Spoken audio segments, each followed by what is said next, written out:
Hi, and welcome to Megan's Mystical Mashup, a conversation about life, the universe, and anything in between. I'm Megan Rounds, and welcome to the show.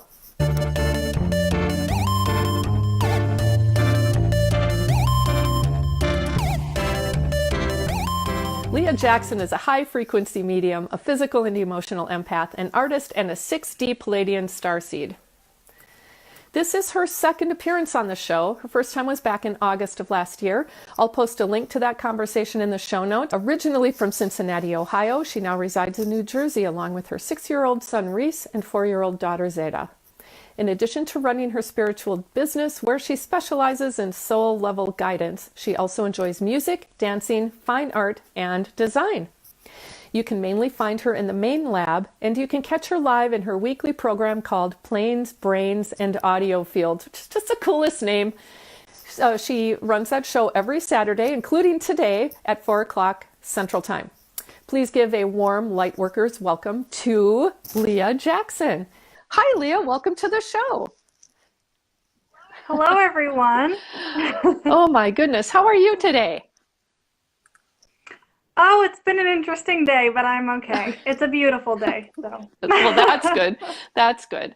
Yeah, the day here is Yeah, interesting too. yeah. We're go It must be an energetic thing I today. I wonder. Yes. So I'm posting your information right now. There we go. And now I think I'm done with anything technology related aside from, let me just pull up my clock here, which it doesn't want to come. There we go. Okay. Oh my goodness. Yes, that way I will know when it is actually time to conclude. Otherwise, I suspect we'll talk all day. We'll just Yeah. roll right on into your show.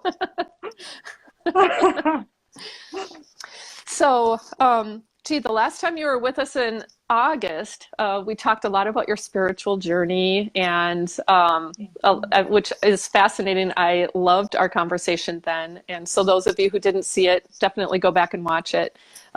If you have the time, it's a pretty cool conversation. But today we're going to talk about something different. And so, Mhm. Leah, what's on your mind? All right. So yes, on 81818, me and Megan talked about Yes. mostly my starseed awakening, the sort of the constitution of my intuition throughout my life, all of that. So, everyone has their unique story of their intuition, of their awakenings, of all of that, and we covered that then. So now I'm on to a different journey. I'm on to a big, big, big, big awakening. Just when I thought a starseed awakening was big enough, then I come across this. So, where do I begin? Let me just say that I'm in the midst of a twin awakening. So, this is something that I had never previously even thought about.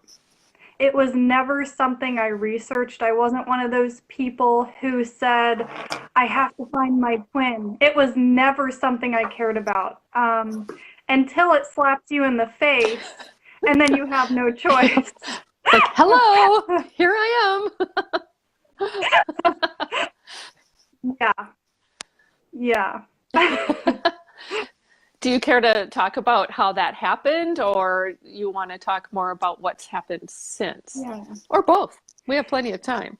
Excuse me, Yeah. I am I'll start out with how it happened, and I'm going to keep a lot of the details to myself, so I'll keep it kind of general because there are a lot of people involved when something like this happens. So, um, now I'd say about 2 years ago, the summer of 2017, we had just recently moved from Colorado back to New Jersey.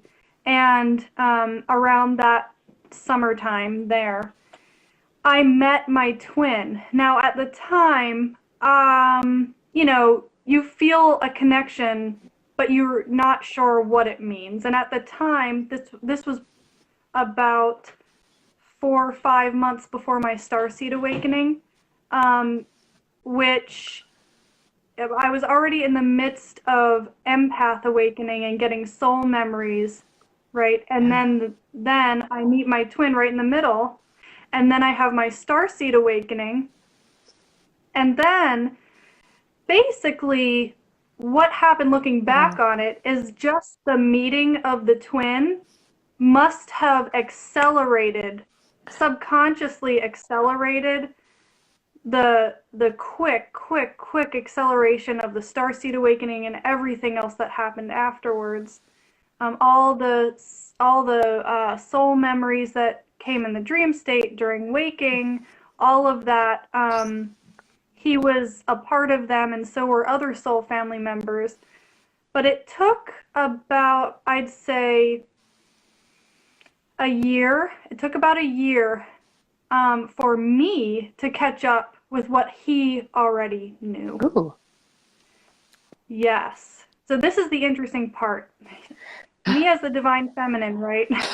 Me as the divine feminine having to catch up with the divine masculine and what he already knew. So how did he already know?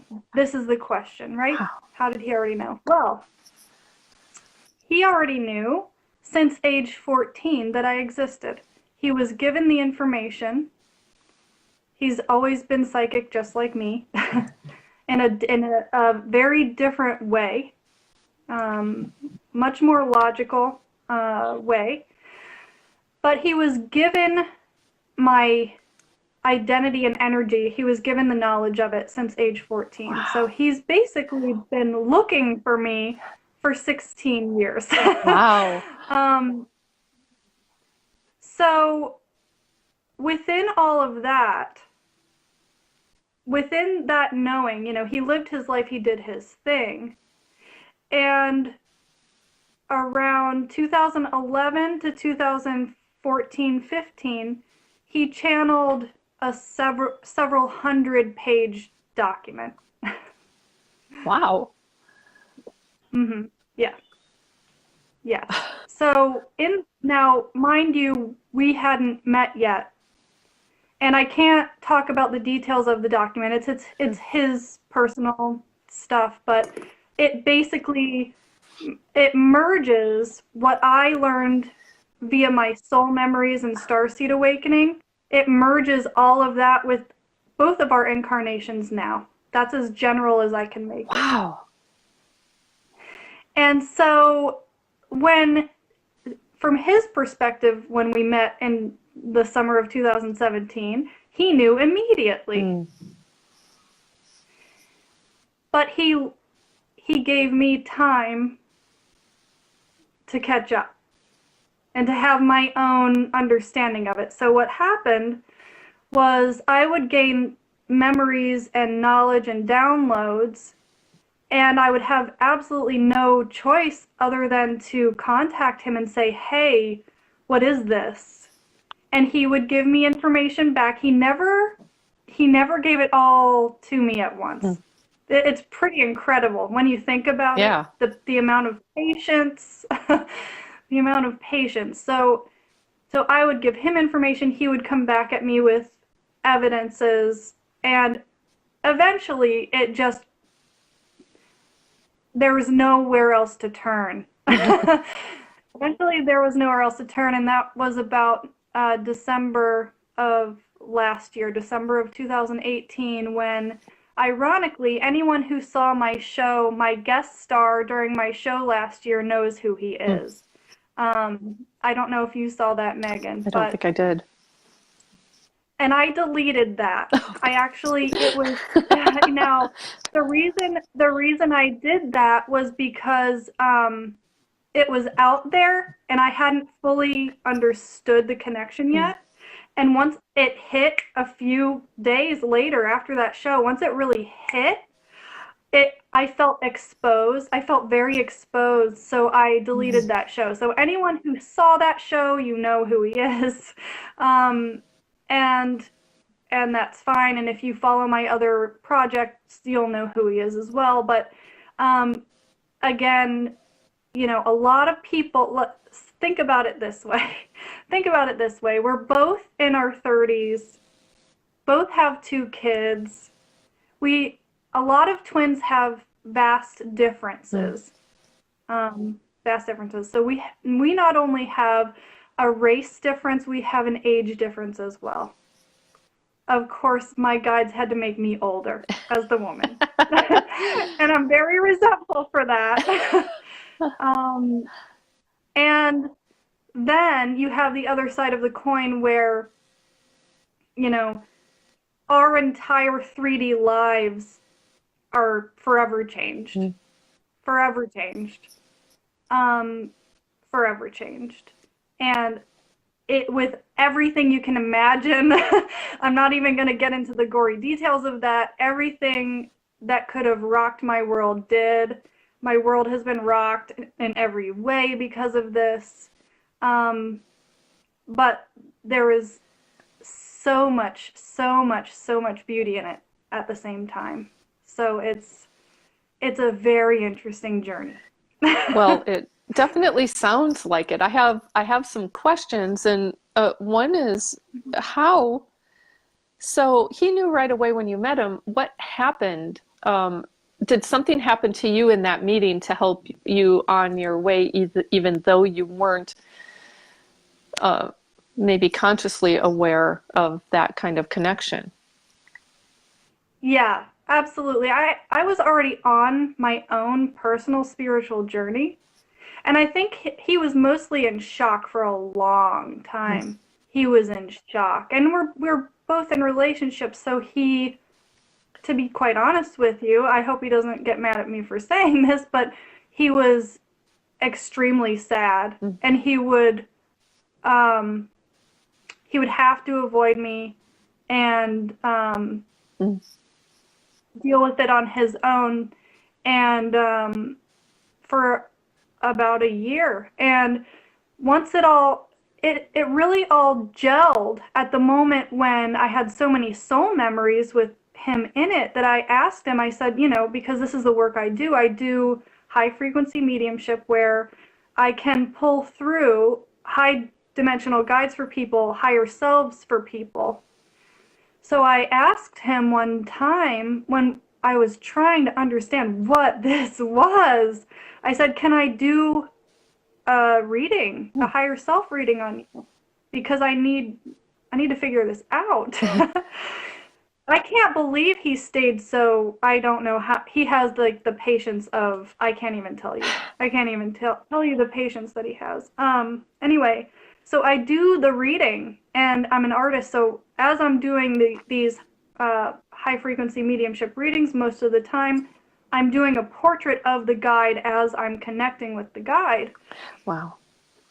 Sorry, I'm shaking, spirits moving right through me. I gotta calm.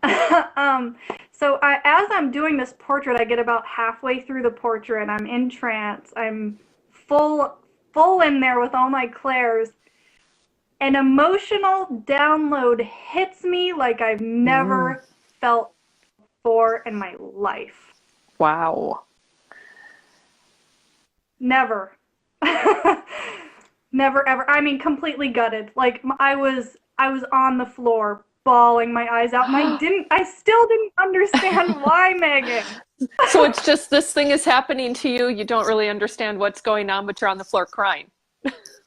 On the Wow. floor, crying, feeling every emotion as deeply as I could possibly feel it, and it was all from him, all from his energy, all from his higher self's energy. Wow. Okay, so I immediately text him, "This just happened.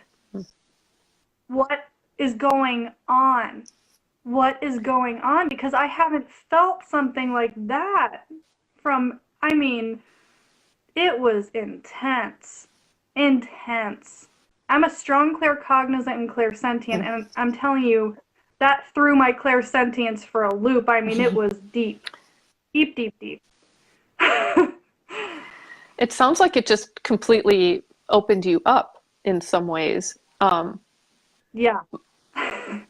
in a very strong way. There was no baby steps, so to speak. No. No. I mean, if you think about the progression of me catching up intuitively, there were plenty of baby steps of time there. It's just when I got to the actual core, the solar plexus, the Hmm. core, as star seeds, our solar plexus is where the spark of energy exists for our higher selves to stream through. So that area of my body, I had already, let's see, 6 months before that, merged with my higher self, completely Oh, aware of who she was, the whole 9 yards. So I had already done that for myself. The next half of it, when you're thinking of twins anyway, the next half of that would have been to identify and merge with the energy of his higher self, which is what I was doing in that wow. moment. Yeah, and it was in, and I'm an emotional person, and I'm telling you right now, it was very deep. Well, it sounds like it for sure. I mean, holy, so I love that you were in contact with him to the point where you could, ask to do the reading, but also ask him what's going on. Was he ready at that point to talk about it? Or was he just waiting for you to ask? Or was it more like, stay away, man. Yeah. I'm not ready for this. He didn't know what to do. He just didn't know what to do. I mean, because of life situations, I think what it was at that moment was probably I overwhelmed Mm, him because he knew that the moment was going to come where we would have to really talk about it. We would have to really, mm. really face it, really face it. And so I'm going to fast forward a little bit to the day that I actually asked him to come on live with me during my show in the lab. And I did that, excuse me, I did that because I was doing a show on soul Mm. family. And I have several, all of us have soul family members around us, but he was just always the strongest one. After that reading, I knew like he's the strongest soul Mm. family that I had. I could feel it. I knew it. So plus he's also very psychic. I thought he could come on and do readings with me and it would be fun and we could talk about soul family. I wasn't even think at that moment. I wasn't even thinking past us being soul family, brother and sister type connection, something like this. Um, and it was while I was on the show with him that it hit me. That it hit me. Was there something Yeah. that prompted it, or just it was talking about it and you were so open and the two of you were doing this together, so there was that connection as well? I mean, what do you think prompted it? Well, the actual physical proximity, we had never been that physically close to one another before, to be honest with you. And, sitting here at my chair, like he had to be right next to me. And as I was feeling, so twins have the same stream. It's like an Mm, infinity stream. It that's how I describe it. It's a completely clear, clean mm, flow of energy between two people. I've again things I've never felt before, which is this. I'm talking about completely open communication, complete honesty, absolutely no blocks in communication whatsoever when you're around the person. Now, there are plenty of blocks in communication when you are not physically around the person. And that has to do with the third mm. dimension, okay? But when you're around your twin, the flow of energy is so clear. And while I was doing readings at that moment, I could feel such a clear flow of energy. It felt like he was my antenna Mm. for spiritual information. So I was feeling an explosion of my abilities, sort of and like an antenna. Like he was triangulating with me so that I could get the information faster Wow. than I usually would. It was, and so I'm doing the show and I'm doing my thing, and at the same time, in the back of my mind, I'm thinking, what is going on here? What is this? What is this? Because it is very strong. And so fast forward to now a little bit just to explain the energy. When twins get in close proximity, and even when they're not at that point, after they've established an understanding with each other, you can be far away and that connection is still there. But when you're in physical proximity, your chakras merge. Oh, Each chakra point merges, sort of clicks in with the other person all the way. And you can do this. It happens with the heart first. We're Pleiadian twins, so it's very strong, very, very strong in the heart. So the heart is the first thing to merge, and it's an extremely strong energy. It literally creates what feels like a 5D bubble around us. A very timeless space, very timeless space. And then you can sort of feel out, you can intentionally connect the other chakras together as well, and it happens just the same. It's crazy. wow. It's mind-blowing. And if you haven't experienced this, I swear it's something that I can imagine people not understanding at all. And I never did either. I never, ever thought about this before. Like I said, it slapped me in the face. Wow. Yeah. Well, I have questions for you. I wanted to share a little bit of my own story about this too, because I have had a similar, well, it's similar but different experience. This one was totally unexpected. Went to talk to some people in a different state about a project, and there was more than one person, or actually the first time this person entered the room, there was like they entered against the light, and we were expecting somebody else, and this person came in and he was like glowing. So first I see this like being walking out of a glowing, just, I mean, it was, I know my jaw dropped. and then I remember my head saying, lift your jaw back up. And I was, because I'm like, and it was just, it was more like, okay, well, I thought that he was handsome. So, maybe that was just it. But talking, he sat on the other side of the table and we're talking, and I'm hearing other conversations. Like I had thought something about his eyes, and he like made eye contact with me with this curious look. Somebody had said he was recently married, and he looked at me, and I swear I heard sorry, like with this kind of look like, I didn't know, or something. It was just really bizarre. And anywhere we went after that to just stand and talk with this other group of people we were with, we were always in close proximity to each other. I don't think it was intentional. It was almost like this magnetic thing that we just were always in that proximity. And then the next time, so, leave town, and came back and visited them at their location. And I was already in this place of, what was that? That was really intense. I felt these intense things, but I couldn't really process them at the time because there were all of these other people present, and it was a different context. It wasn't like I could say, hey, would you feel that?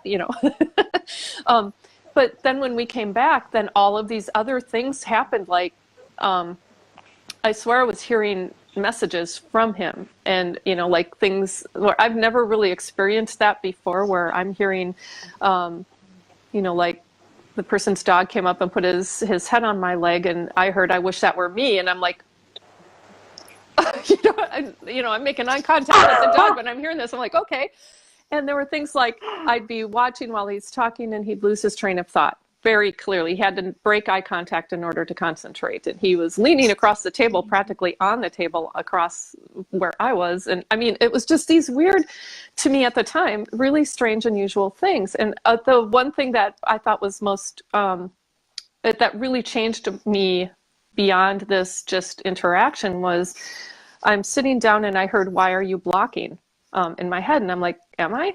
And I'm like, because I'd taken some energetic classes. This was well before I became a part of the Lightworkers Lab, but I'd taken some energy classes and I'm like, am I? And I realized that I was. And I'm like, oh, I guess I am. I don't know. So I like dropped. I realized I do that by default. Typically create a bubble as an empath. That's something that I think I just naturally did.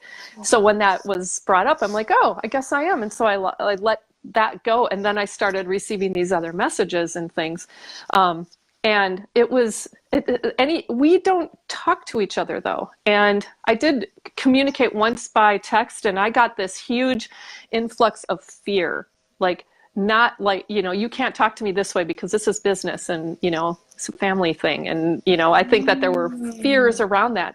So, but when we have seen each other, it was clear that that person was looking forward to see me.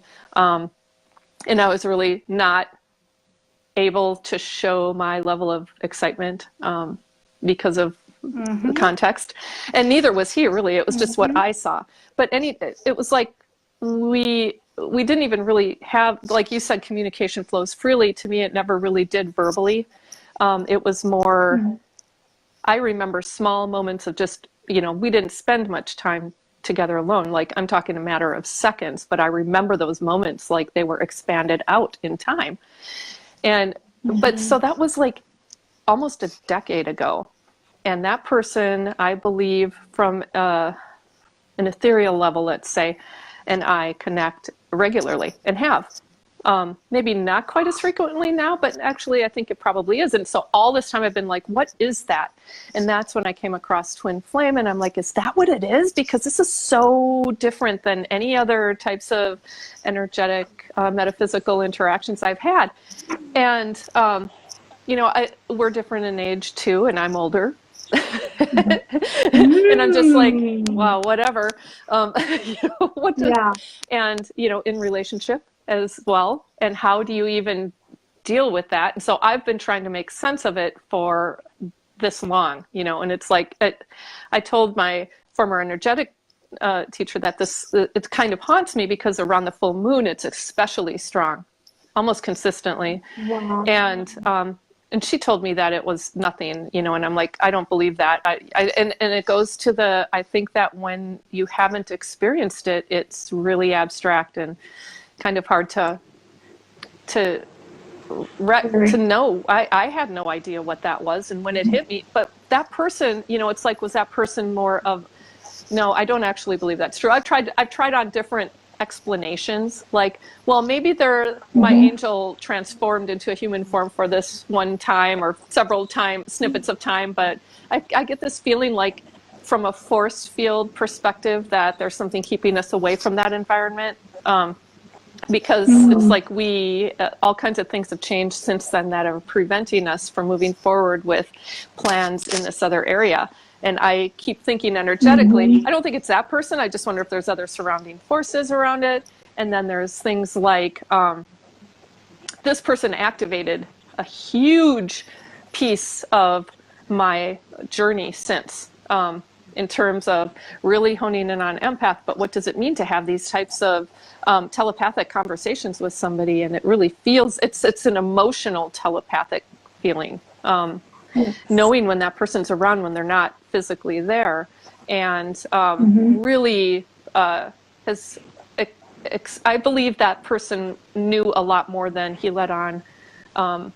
When we said goodbye after this one meeting, it's like everything transpired so that he and I were the last people to shake each other's hands. Everybody was going around in this group. We're shaking hands. And I swear that took like 5 minutes. Like, he just held my hand for 5 minutes. We made eye contact and he kept doing this like he was totally seeing the future. I believe that he did. But we don't have those kind of conversations, which is, kind of maddening in a sense, because it's like, is it just me? I don't believe it is, but I don't know what it is. And so that's a part of my story. It's like I'm kind of in this perpetual searching mode around definition. It doesn't have to be labeled twin flame, but at the same point, it's like, what was that? And I want more. That was cool. Uh-huh. Exactly. When you experience, because I mean, I'm not gonna go into super detail, but I've been with my soulmate for 13 years. Let's put it that way. I have been with my soulmate for 13 years. This is quite different. Mm. Quite, quite different. And it's not qualitative. I'm not making a judgment on anything here. Not qualitative, but it is simply very different. And if you've experienced it, you will feel it, you will know it, you will see it. And it sounds like what you guys have is a very telepathic connection. You're actually hearing straight messages. With me and my twin, it's very energetic. We're not I know other twins who are telepathic as well, like straight up can have conversations back and forth between one another, the way you described hearing his thoughts in those moments. With my twin, he wouldn't, this has to do with his line of work. He wouldn't, he can't allow, he sort of can't allow that to happen.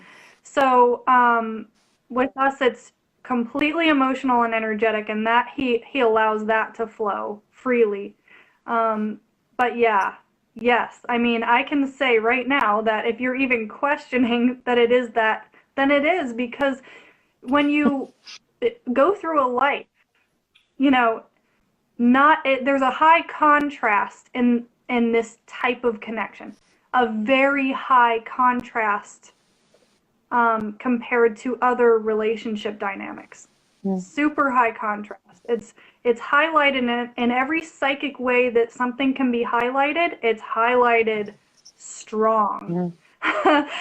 and and then you ask, like what you're supposed to do with this, or and it's frustrating, right? It's very frustrating because you're feeling such a strong connection to someone and you don't know what to do about it. You don't know what to do about it. And there were so many things in 3D that constrain the relationship. And to be quite honest with you,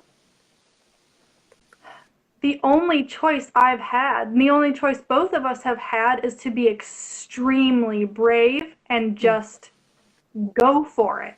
Like, and I'm lucky enough that he feels, I mean, he's the one who knew first.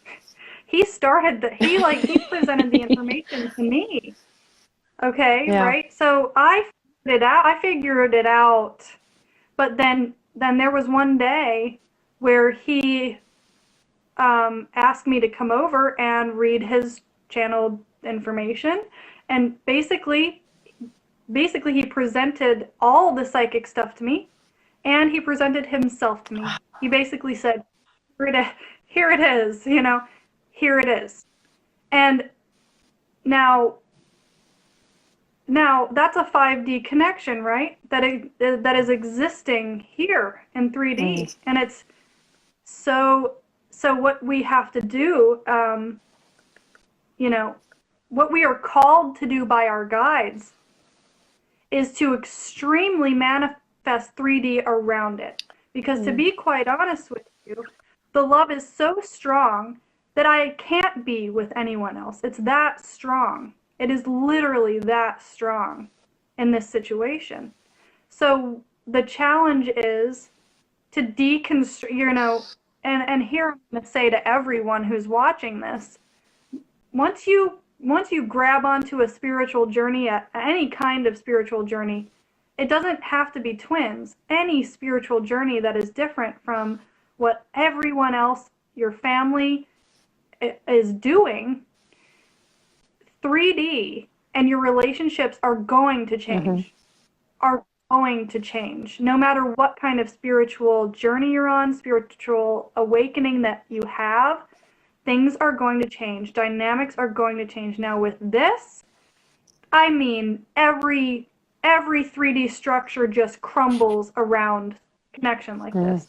And there basically is no choice. And in our situation, there is no choice. So we have to we have to just grab at 3D and put pieces together around it. And it's very difficult, extremely difficult. And I'm being as vague as possible, but you all can imagine all of the things have to occur around something like that with kids, with everything, you know?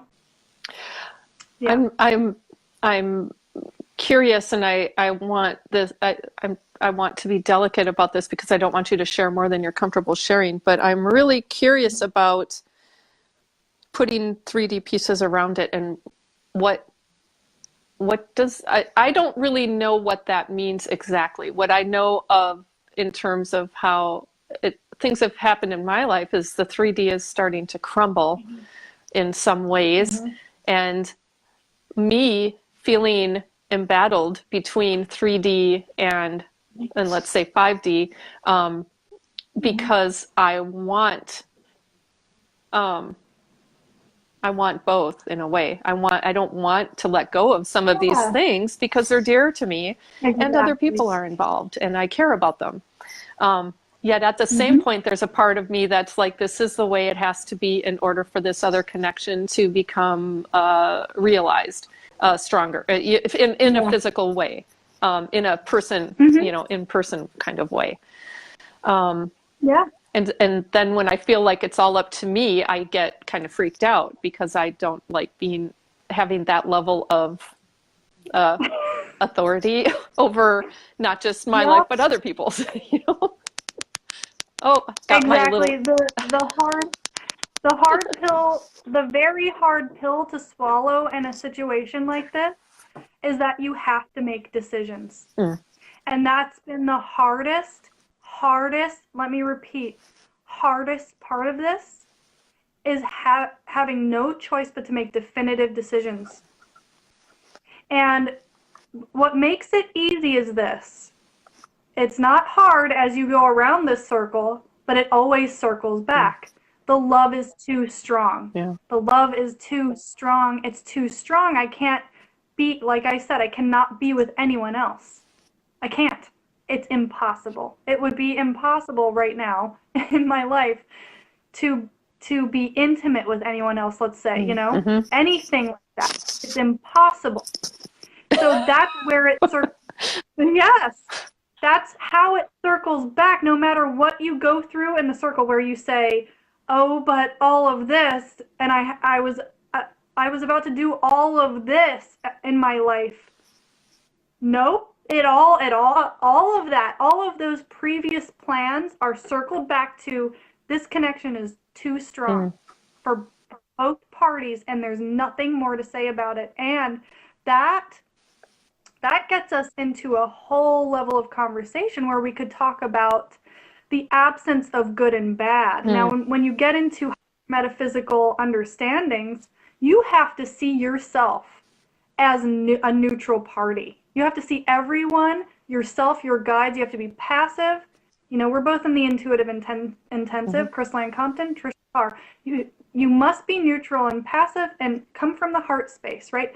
Come from the heart space. But understand that not only our guides and other people around us, but ourselves must be regarded as neither good nor bad because it all has to do with perspective.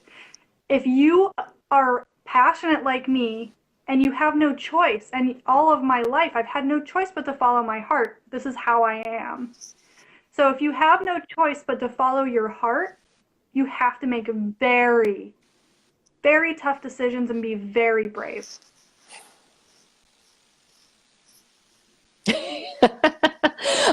I'm sitting with that on multiple levels, in part because I haven't always been true to my heart, and I think I've become good at that. And so I'm spending all of this time and all of these years really trying to reconnect back to it. Because at one point I was, and then I stopped. Then I did a lot of shoulds. I did a lot of things that, yeah, there were things in there that I enjoyed and stuff like that, but not necessarily really true to my heart. And so now I question those things within my heart that tell me, what is true, because I don't always know if I'm just not, I feel like that's a big part of my ongoing awakening is really that's what I do when I meditate. I'm like, please, help me really get in tune with my heart, because I feel like I ignore it so easily that when it does come through, I don't even really recognize it. Or I argue with it, which is a bigger thing. It's like, man, my poor heart. That's easy to do. Yeah. Oh, yeah. So, without putting you on the spot, if this is uncomfortable, say the word and we'll go in a different direction. But did you it sounds to me like you've made some hard, very brave choices. Are there any you were able to share? And if not, that's okay if you don't want to. Like an example so is what I at the mean. moment, an example is I'm separated from my husband, and so he is separated from his other person as well. And he made a very drastic move toward that decision. I have kids. I can't. We have to take whatever steps are happening very slowly. So, but decisions have already been made. And again, it's because of that circle back. It's because of the circle back. And yeah, there's no other choice. There's no other choice, because when you get down to the heart and you're faced with that word, intimacy. When you're faced with intimacy, and your heart belongs to a certain person now, you have no other choice. That makes the choice for you. It makes the choice for you. And that's where it is right now. That's where it is. It's the choices. The choices have been made by our guides, and I'm telling you, I've had every guide and their mother come to me during this. I mean, floods of guides to help me with this. Floods. During moments where I was really not okay at all, and I had not only his higher self, but my grandfather is one of the orchestrators of all of this. And that is a big deal for me. That's a big, big deal.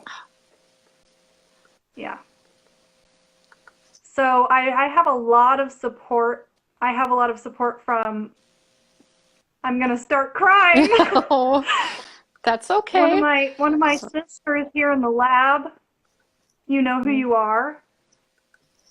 I have so much support, and I'm so grateful. But it's a serious journey. It's a serious part of a person's mission. Yeah. It's a big test. It's a test to be true to the heart and make decisions around that. Being true to yourself is an example for others, and I know whether or not anyone here has experienced this who's listening, I know, I can feel it within my bones, that what I am doing is an extremely brave thing. Like I said, age difference, race difference, children, marriage, every possible hurdle that there could possibly be, everything, and I have no choice but to act. I have no choice but to decide. The alternative would be for me to deny that within myself, and for him to do the same, and to be quite honest with you, live a very bland rest of my life. It wouldn't be possible. The connection is just too strong, just too deep. It would be a regret, and I'm not a person who ever wants to live regrets if I can help it. I watched, let me put it this way. I've watched several very influential women in my life. I've watched them deny their heart in terms of relationships, in terms of career, passion, all of that. I've watched them actively say to themselves, I can't do this because. Yeah. I've watched them say it, do it, and then the result is such a deep regret that it becomes a projection onto everyone in their lives. Wow. Yeah. Yes. I know those women too. And I am at this point walking that precipice myself. I'm acutely aware of it. I'm sitting here going, is this really the life that I cared to have created for myself? I think I did a lot of it without a huge amount of intention. And a part of my awakening process is understanding that there are things in my life that I truly desire and require that aren't here. And do I want to move forward with the rest of my life in this state, which is safer in many ways, but it isn't fulfilling to my soul. And my heart is, my heart's like, what about me? Yeah, or my heart. And even though making those choices for me, that I'm definitely I used to be very impulsive. And so I think as a result, I take a lot more time now, especially being a mom, because other people are, besides my husband, other people are involved. And I really want to be very clear when I make that choice. And, yeah, there was more I was going to say, but it totally left me because now I'm like, wow, Okay, so for that whole awakening while live, yes, let's carry that. Let's expand that because I'm feeling that right now. Right now. Yeah. Awesome. Everybody gets to be witness. Yeah. Hello, I'm glad I'm in such a loving, supportive group. You know what? This is what needs to happen.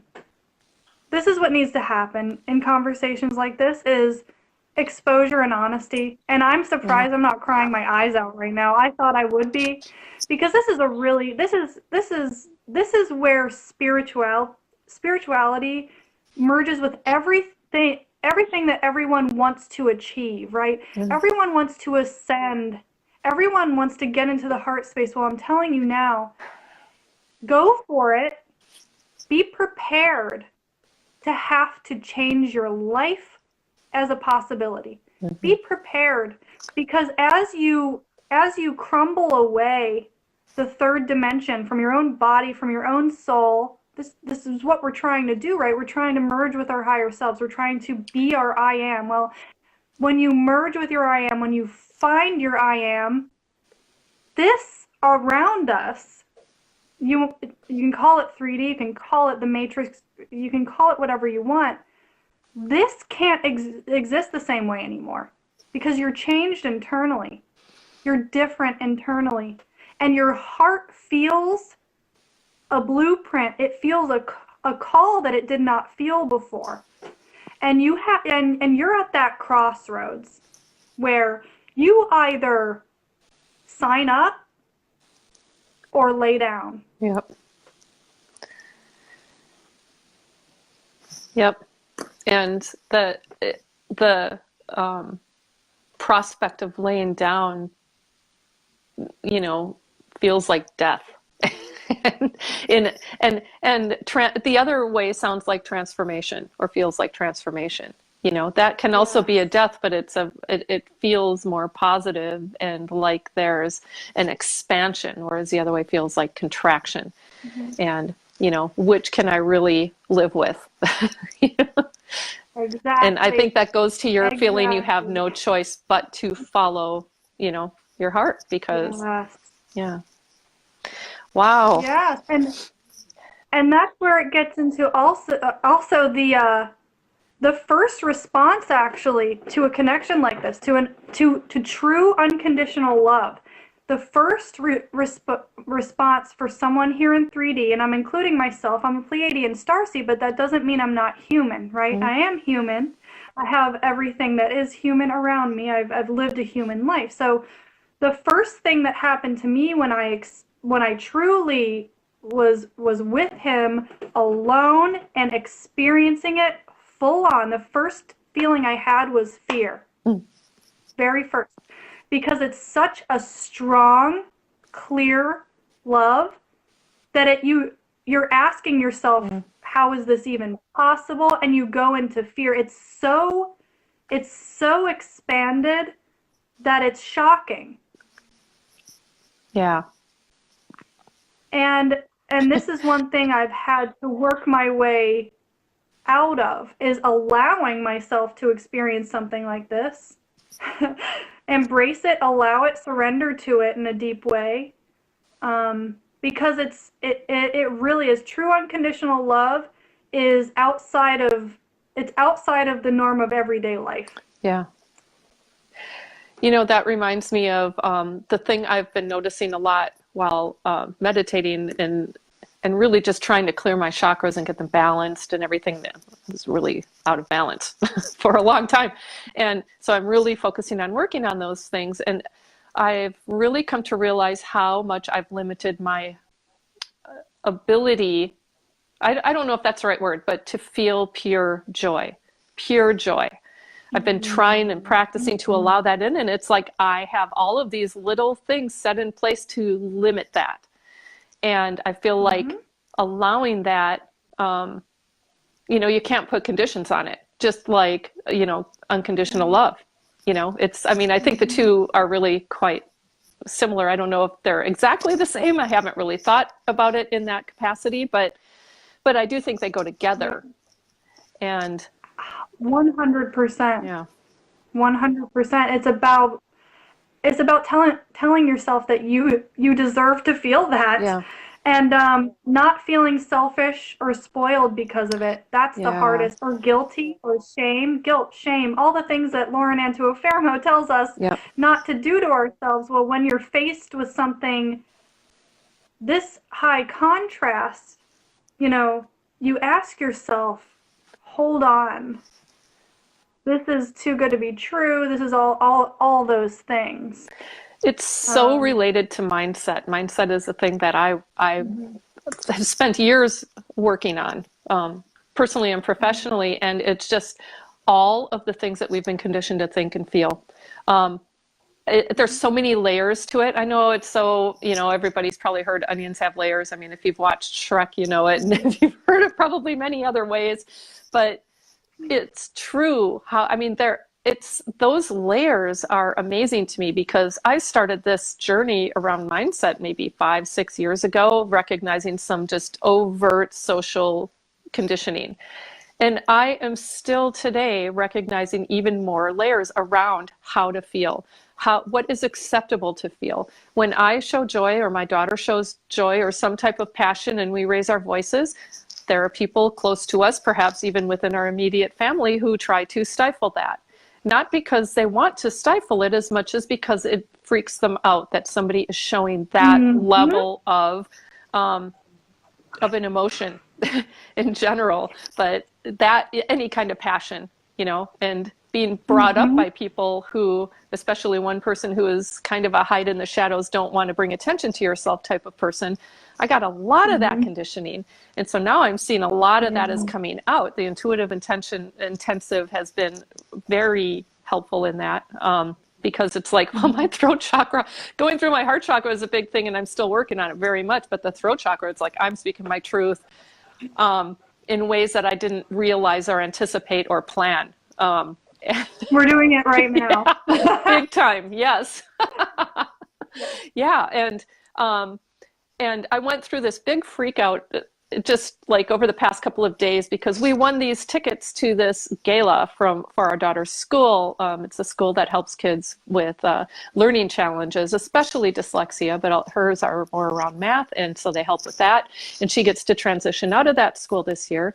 And we were selected out of a raffle to go to this gala, which is awesome. These are, you know, expensive tickets, things we wouldn't have otherwise considered going to. And then the person that informed us of this is like, hey, you know, because I'm like, what do we wear to this? And they're like, oh, yeah, well, dress like you would a wedding.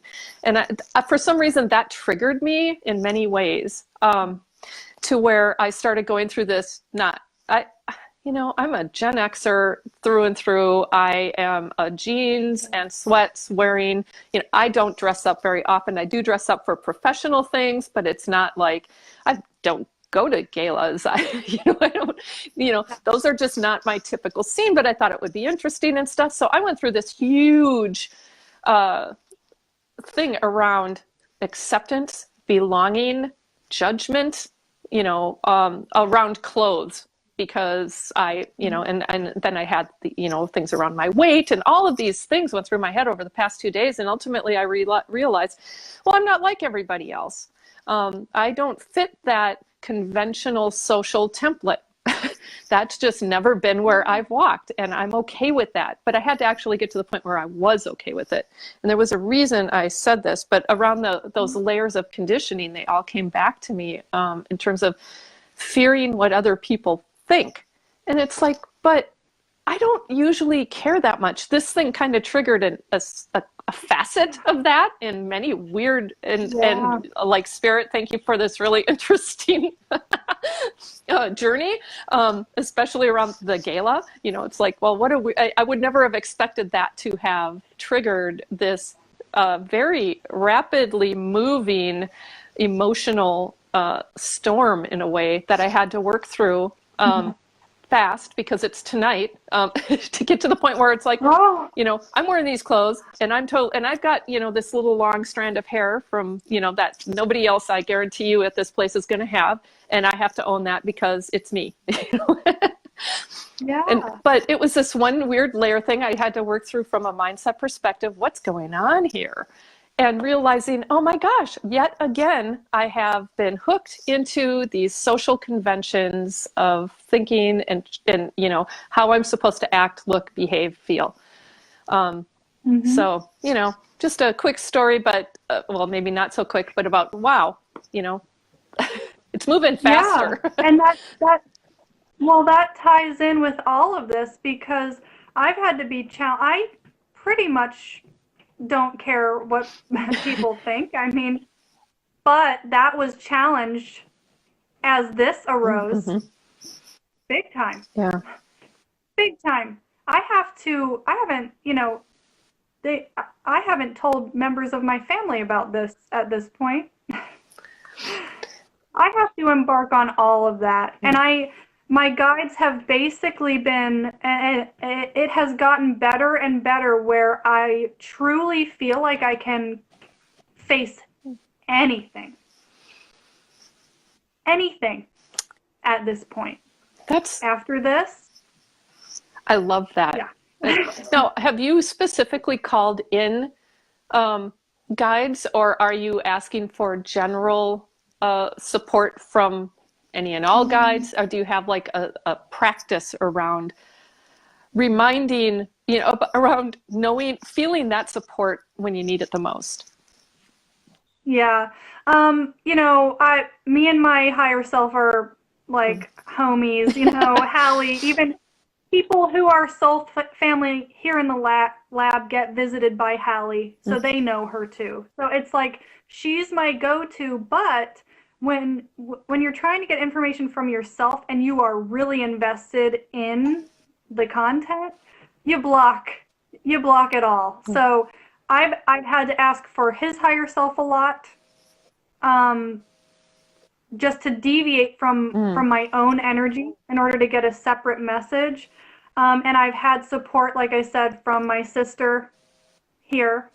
I don't want to say her name in case she doesn't want to be mentioned, but I'm just saying I have support otherwise. So I'm able to ask for that support and receive it when I need it. And it's a day-to-day. It's a day-to-day thing when you're in this sort of relationship dynamic. It's a day-to-day.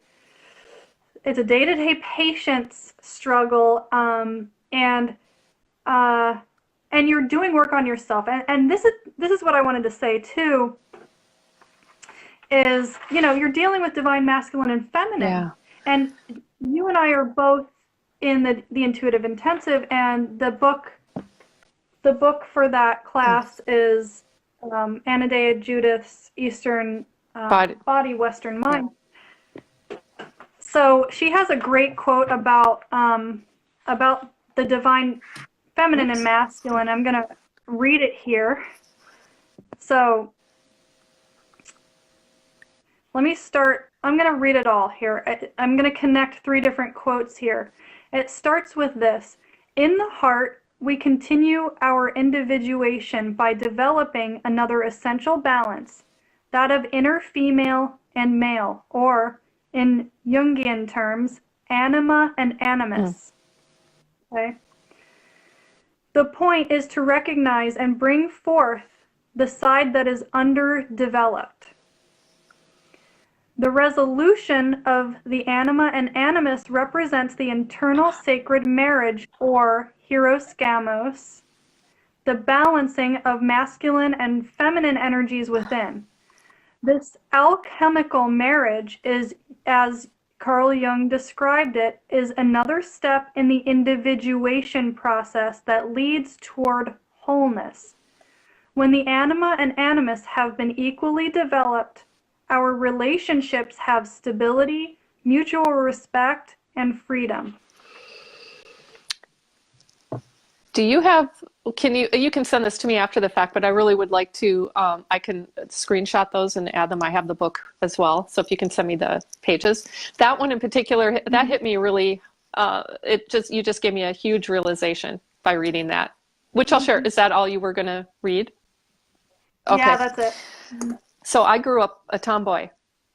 I have always gravitated more towards my dad, and grew up, being one of the guys. I was in the Navy. I was one of the guys. It was like all of these things. And what has happened since when I realized I was an empath, all of a sudden I went completely in the other direction.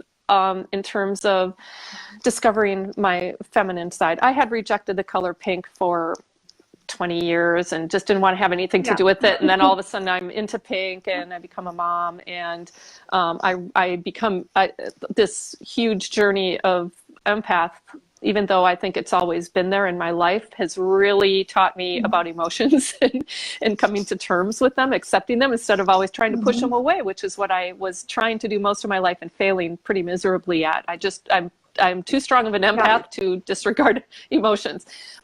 So you just told me that I've just, in that excerpt, that it's for me to calibrate in a different way to a twin flame. I have to really discover, or have been on this journey of discovering my own femininity, my own, there was a word that you used, divine and feminine, I think was, there was something, I just totally lost track of what that word was, in order to be able to find balance with the divine masculine.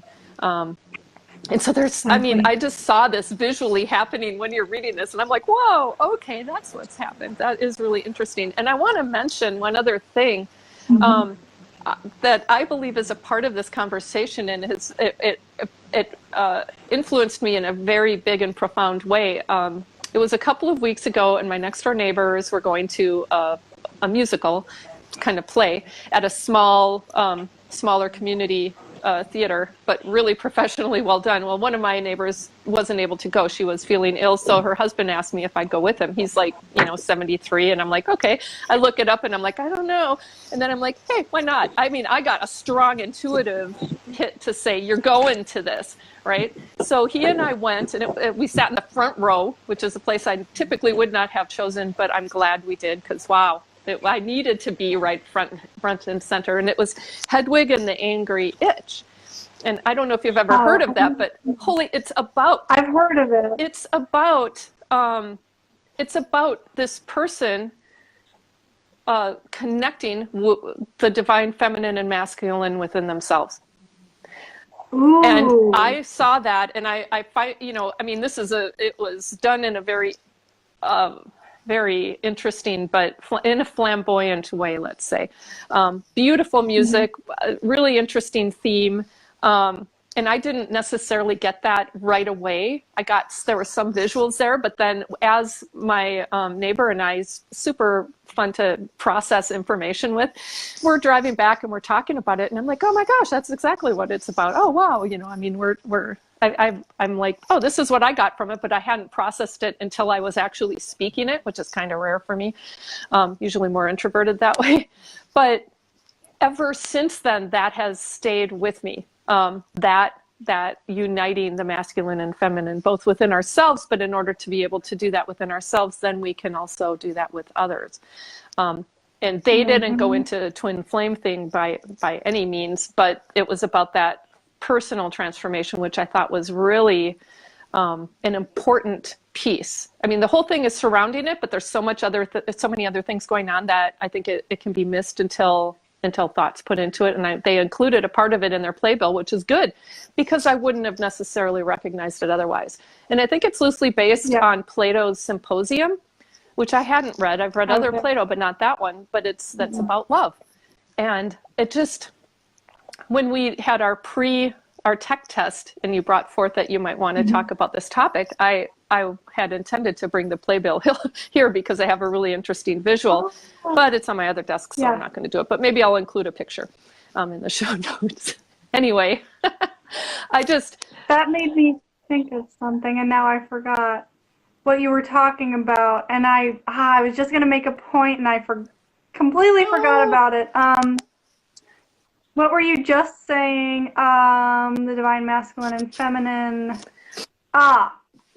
So to that point, when you're witnessing a realization of that, like you did during that play, and with what I just read, there's a big stigma around twin flames having to do with dependency, because there's this idea that you can't be complete without one or the other.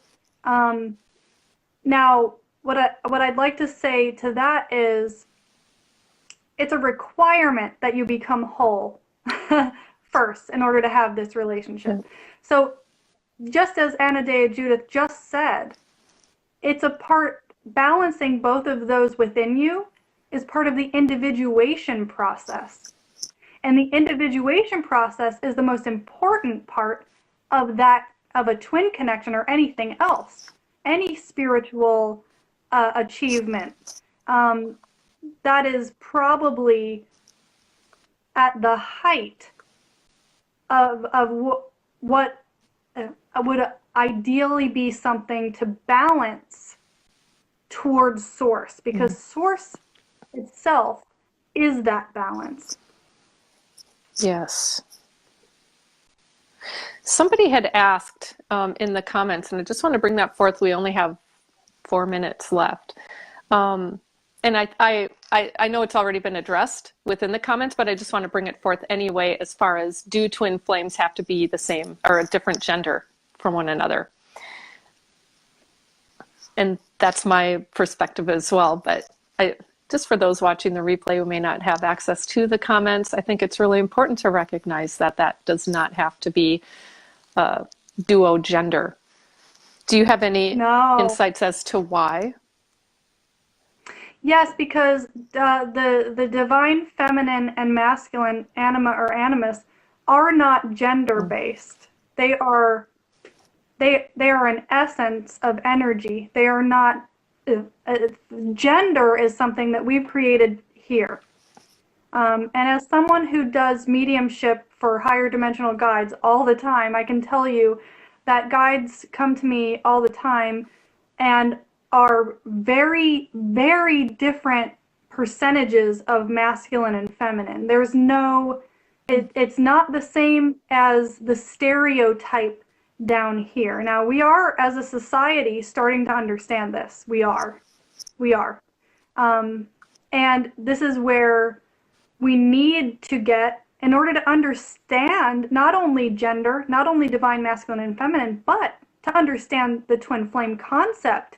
I think the twin flame concept, let me say this here and now, is so hard to understand because we as a society haven't even fully embarked on understanding gender yet here on Earth. Yeah. Oh. Quote me on that if you'd like. It's controversial. I hate to say that, but I believe that to be true.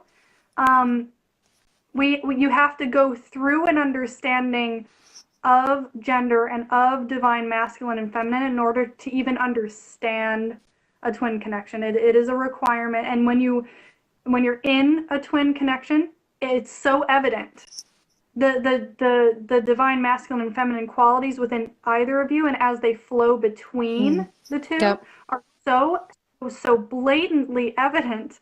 And I'm here, fully owning my divine masculine, fully. Like fully owning when that is happening within me, and then understanding when that flow is happening, and understanding when I need to add a little bit more feminine, and same with the other person. It's an awareness.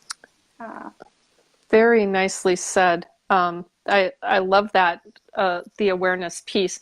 I wasn't always aware of how those, leaning in one direction or the other, how those, how important it is to recognize when one is kind of dominating the other. And I see most things in life as a pendulum, or not always, spirals too, a lot of spirals. But for me, going high masculine, high feminine, and then I've gradually been coming back to this balance, and I see gender very differently than I did at the beginning.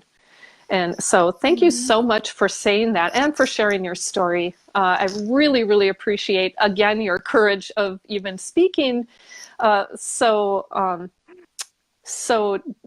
closely to your experience in ways that may not have been completely comfortable, but also sharing, the stories of your own courage and what it's taken for you to recognize and align with your experiences.